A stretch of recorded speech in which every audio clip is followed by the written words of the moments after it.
My mom's guru is Neem Crowley Baba, and I know there's a lot of stories of him where he was out of his body, he used to do astral travel, and sometimes when he would make like puris and there was no oil, and then he would say go fetch a bucket of water, and then the puris would cook in that water.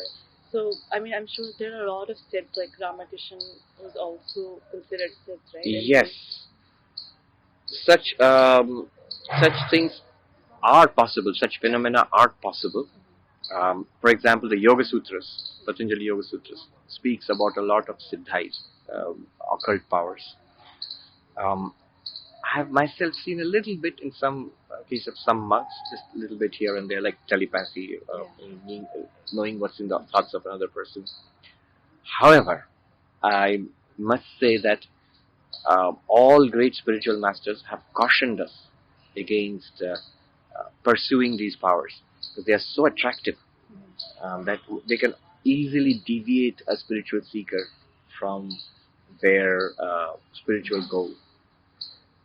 So just imagine, in this world, people are attracted by wealth or beauty or power or learning. So these are worldly powers. You can call them powers. Um, so these occult powers are even more attractive than this. And that's why many spiritual seekers in different religions of the world, it's not just that the yogis get it. Anybody who engages in some serious spiritual pursuit is likely to develop some such powers. The yogis get it in a very powerful sense because those practices are designed to evoke, to awaken this energy. But even if you're a devotee who is devoted to God, bhakti, or even in the path of Vedantic inquiry, because you are oriented towards the ultimate reality, you will come across some of these phenomena. But we are strongly advised to keep our eyes on the goal and carefully avoid all this. Because Siddhis, even if you get these Siddhis, there's a chance that you become egotistical and then Addicted to them. Someone like Neem Karoli Baba or other great masters, they were already fully realized. And even when they did use these siddhis, they had these powers. It was mostly for the purpose of benefit of others and not to glorify themselves. Maybe just to create a little bit of faith in people who were still a little shaky. Whether such a thing is possible. Does God exist? Does what religion says, is it true? Sometimes such demonstrations might attract people, but that's it. They are not very useful after that. But this grace or kripa from fully realized, saint or someone who's enlightened, does it actually help you if you're traveling? Absolutely. I'm glad you brought it up. Of all the spiritual powers, so-called occult powers, far higher, far greater is this grace you're talking about. So this is the power, whether it comes straight from God, from Ishvara or Bhagavan. The effect of this power is always one, that it awakens spirituality in others. So, something that was sort of theoretical for me suddenly becomes real. You really, for example, believe in the existence of God if you're in a path of bhakti.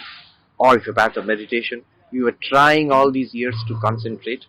And maybe your mind was fickle, you're slowly progressing or not progressing, you didn't know, everything seemed mechanical. Suddenly it comes alive. And you're absorbed in deep meditation for the first time.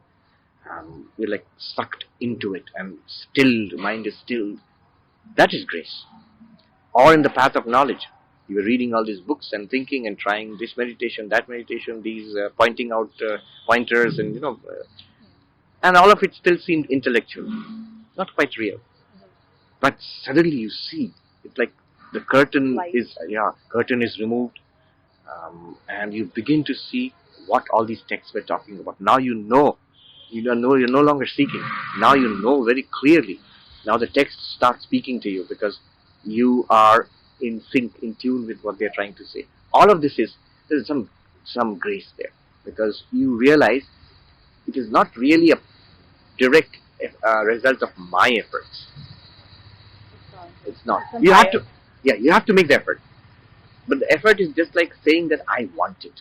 You go to your mother and you must make a fuss. I want this. Yeah. But when it's given to you, it's given by the mother. Yeah. It's not really, you didn't get it by yourself. But you made the demand.